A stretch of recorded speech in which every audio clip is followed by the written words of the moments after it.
Ooh.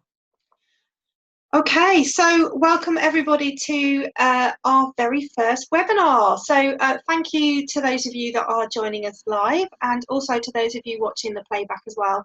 My name is Nicola and I make up one half of the Courage to Be Brave page, and I'm joined tonight by my Brené sister, so to speak, Sanella. Hello. So what we're going to do tonight is we're just going to share a short live with you about discussing perfectionism. And what we're going to do is a bit of a duo really, but I'm probably really going to interview Sanella a little bit more about her thoughts around this topic tonight. And then our next webinar we'll swap over. So over the next few weeks and months, you'll get to hear from both of us. And it's a real opportunity to hear some experiences from ourselves and for us to share some tips and techniques for you to get out into the world and be brave at work, at home and at play.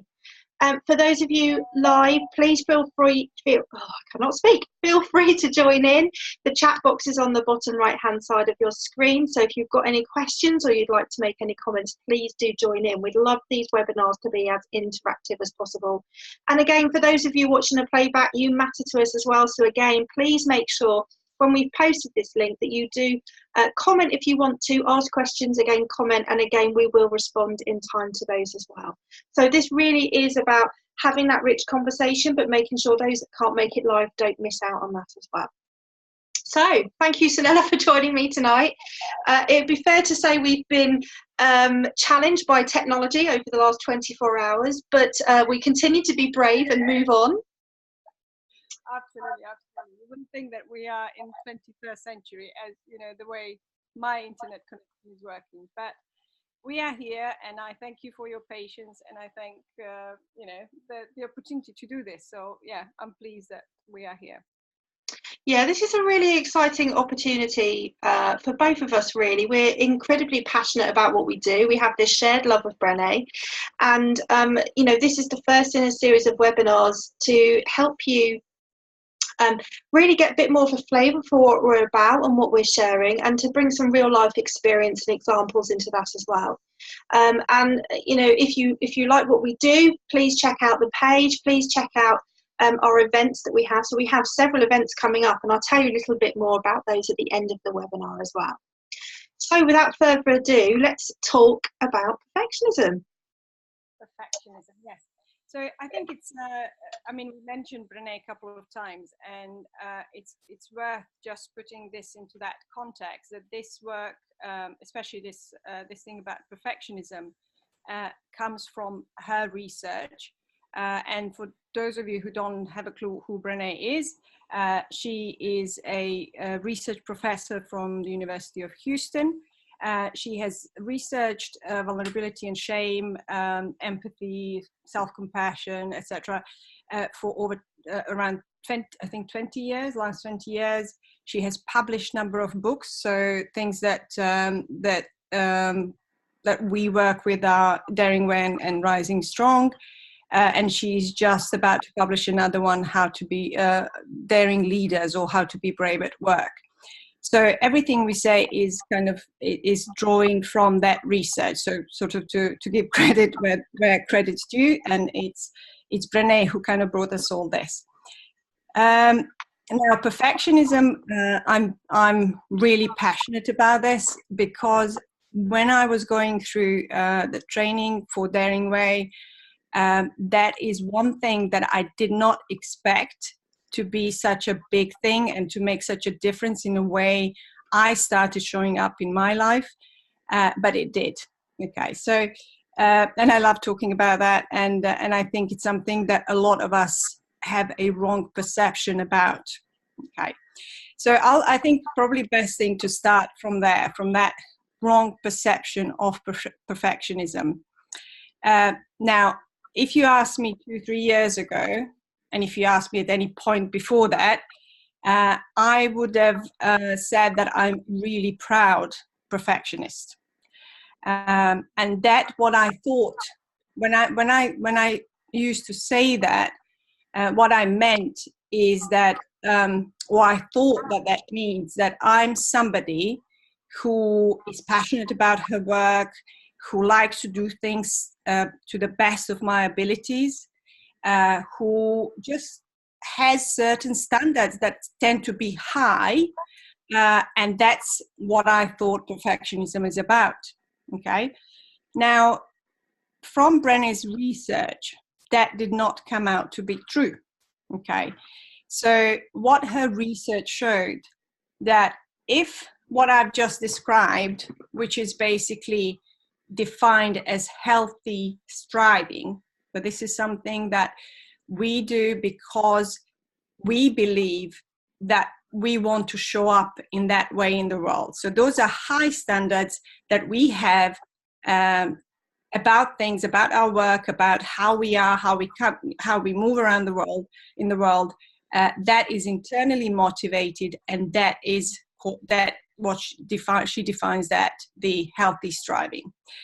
And she puts, when we talk about perfectionism, so if healthy striving is on this end and it's positive, perfectionism is on the other end.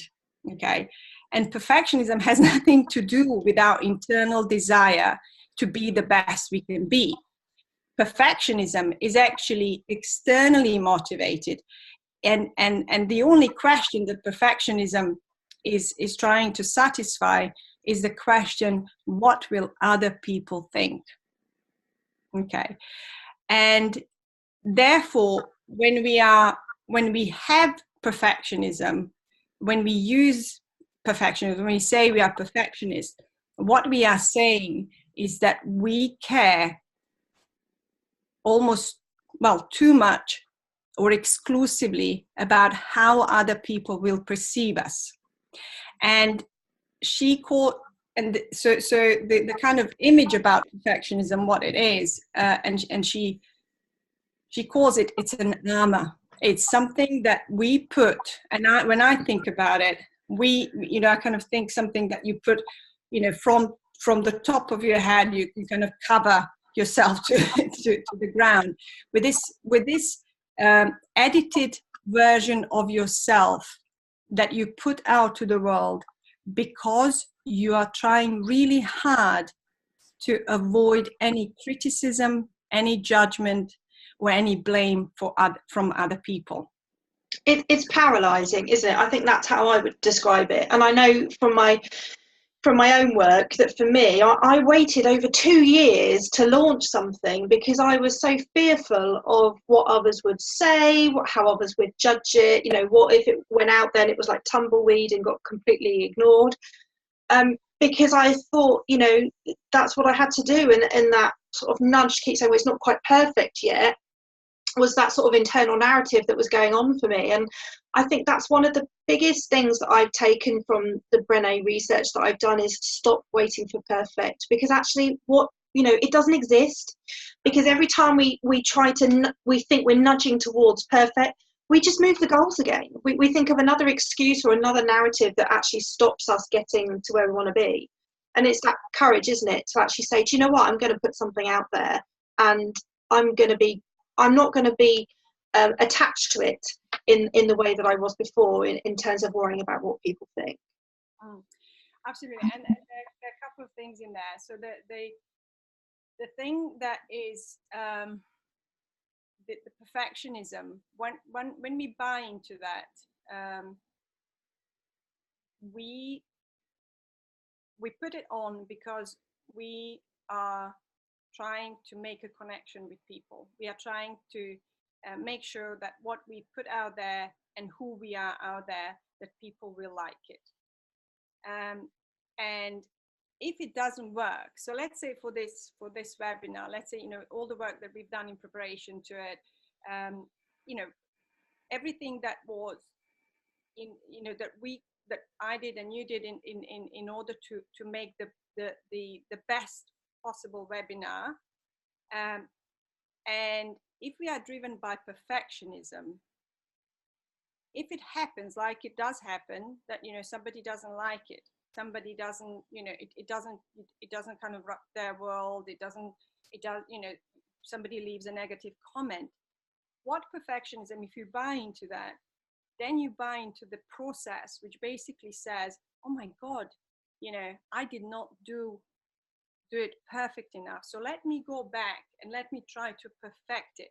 And then what we go into is we are trying to perfect it. So then we put more time into it, or then we kind of holding back because we do not want to experience that rejection or that sort of criticism or judgment. So we, as you said that earlier, you start taking things back because you are desperately trying to do something that is impossible, which to make it perfect and to get to kind of get out there and do something that will be a reflection, that will be perceived by everyone as a perfect thing. Brilliant. As what we expect you to be or to do. So for those of you that are perhaps watching right now, or those of you watching the playback, Sanella, what would you say would be the things to watch out for in terms of when perhaps we are displaying those traits of perfectionism? So the thing is that I think that the biggest, when you start practicing, first of all, you have to kind of, for me at least, my journey was that I had to see this as a problem. So, and what helped me to see this as a problem is this idea that when I put this shield in front of me or this armor in front of me, other people cannot see me. Okay, so I am not visible. And if we kind of go to that truth that we are all we are biologically wired to desire and to need to be seen by other people, to connect with other people. Now, when I put that armor on, that perfectionist armor, which is the edited version of me that I put in front of you, you are not seeing me. You are seeing that edited version of me, and therefore you are connecting with her. And I'm still feeling that I'm not good enough, and I'm still feeling disengaged from that.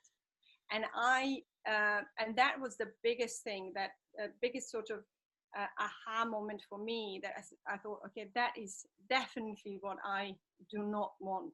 I don't want that to be behind something that I'm guessing you want to see. And I could remember back in for example in the work environment, how hard I tried to think about or to kind of fit the perfect edition of myself, and how then the cost of that was very much that when I received positive feedback from people, which I always got great reviews, everything was perfect, everything was perfect, but I could never actually believe that stuff, because I knew that all of that good stuff was that it was directly the person I was putting out. And I see that a lot in relationships that with that people have, especially I was an expat for 6 years in Germany. I see a lot of that because in such environment we desire connection, but we are, in order to connect, we think that we need to be a version of ourselves that kind of get us in quicker, and then people feel more disconnected when you try to be something, a perfect there's disconnection with honesty, isn't there? And one of the things I always say is we are the authors of our lives, not the editors. And so again, for those of you watching, have a think about perhaps what the current chapter of your life is called, and actually, are you owning that chapter, or are you just editing it because you're not actually really showing up as your true self?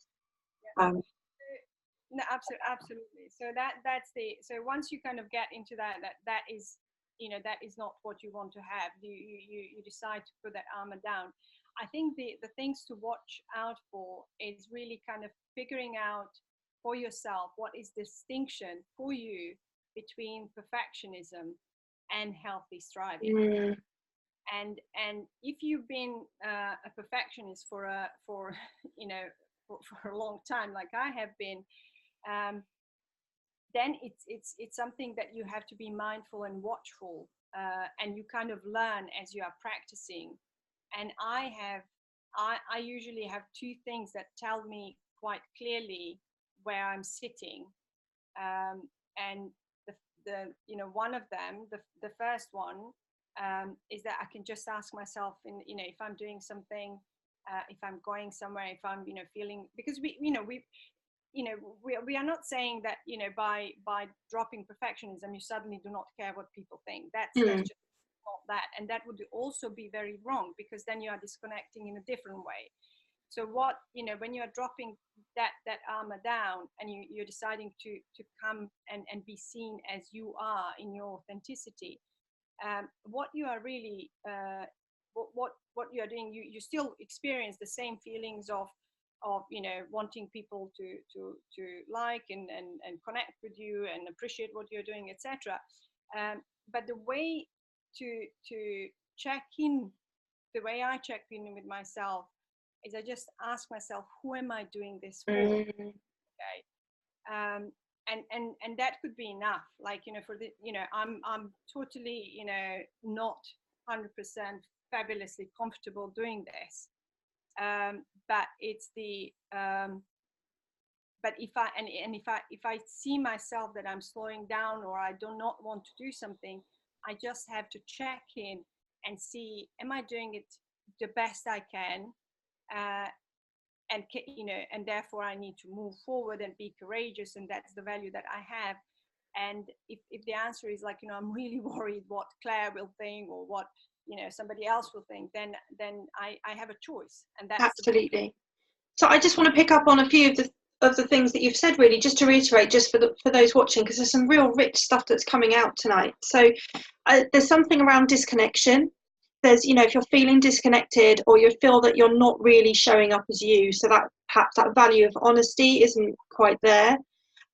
There's also something around stalling, or finding excuses as to why you're not moving forward, or you're not making decisions, or you're not really getting out there and doing the things that you want to do, so really showing courage and bravery as well. um, and also, as someone that's watching also has just said, something around the armor, if you were feeling like actually we're trying to protect ourselves, or trying to hide behind something for fear of that judgment and that criticism as well. So there is some key things that people can look out for in terms of what that that might be. So thank you for that. That's really helpful.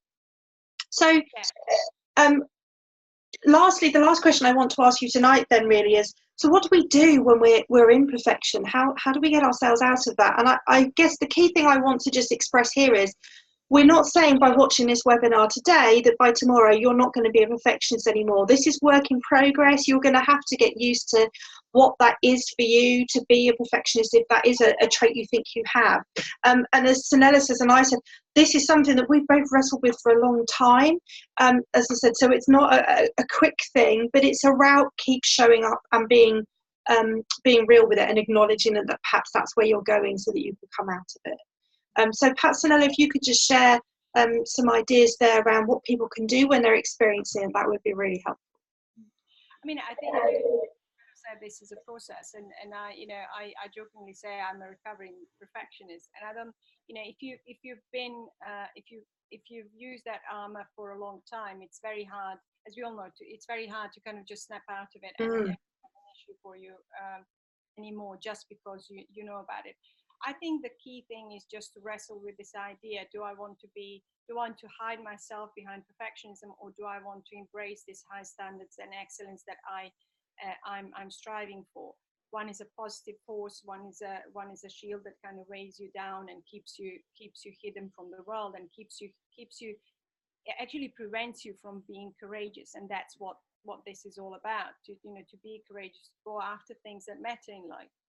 And then once you decide where you sit, where you want to sit, and you understand the kind of the benefits, or the costs that are associated with these positions, then it's really about kind of being aware, and, as I said earlier, asking yourself, who am I doing this for? And sometimes, and also kind of exercising and trusting your gut, because sometimes I can work on something and I'm not getting it out there. And if I ask myself that question, I may just decide, okay, I've done enough actually. Now you are really stalling it because you worry what people will think. But sometimes it's just like it truly is. I have not produced what I produced is still something's missing for me to to let it go in it because it's not meeting my own standards, and that's also okay. And that then you're kind of going to that constructive sort of creative process. And the other thing, the other kind of clue with perfectionism is that you know that you are sitting in perfectionism camp. If when something bad happens, if somebody if you worked on a presentation, if you delivered anything that mattered to you, and somebody criticize it in whatever way, and it could be a constructive criticism, if at that point you associate that criticism with your self-worth, if that takes away from your self-worth, and you identify yourself with it, with that criticism, then you know that you have work to do, that there is a kind of button that's been pressed that you need to address. If, however, it still hurts when it happens. Absolutely. So that doesn't go away. But if you are able to, after you've taken care of yourself, if you are then able to kind of look at that and get curious about that comment and see whether you can learn something from it, then you know that you are in this space of, I'm still as worthy as I was before that criticism. Absolutely. And I am open to learn, or I'm open to say, that was not constructive and I'm not really interested. Absolutely. And do you know what really flows through from there is the words self-compassion and kindness. I think that, that's something that really needs to come into, when, like I said, when we're recovering perfectionists, it is around, how are you talking to yourself? What language are you using? Do you talk to yourself like someone you love? I think that's so important. And, like I said, if you're constantly telling yourself you're not enough, or this is rubbish, or why are you bothering to do this? That very much could be a sign in itself that that's definitely not healthy striving. No, absolutely. So thank you very much. I'm hoping for those of you that are watching live and those of you watching the playback that you found that really insightful tonight. We'd love to hear your comments, so please do post below in the comments, because it's always great to hear what you think of anything more you might like as well. Thank you so much for watching tonight. I couldn't end without just saying thank you to Sunela for joining me tonight on our very first webinar, which is very exciting. Also, just to remind you, do check in on our page regularly. We have lots of different things coming up, lots more webinars and things to look forward to, and we are regularly running our workshops Rising Strong and Daring Greatly as well, and we'll post the links in the comments below so you can find out more about those details, and there's also some videos to go along with them which explain a little bit more about them as well. So thank you so much for joining me, Sunela. Was there anything else you wanted to add before we finished? No, I was just about to say, if anyone watching and lives around Guildford, we are going to be running our Courage Club on 27th of September, and that is a get-together in Guildford, and the topic is perfectionism, and we'll be taking this theory and you have a chance to kind of work through that. What does that actually mean for you? So if you're around, come and join us for that.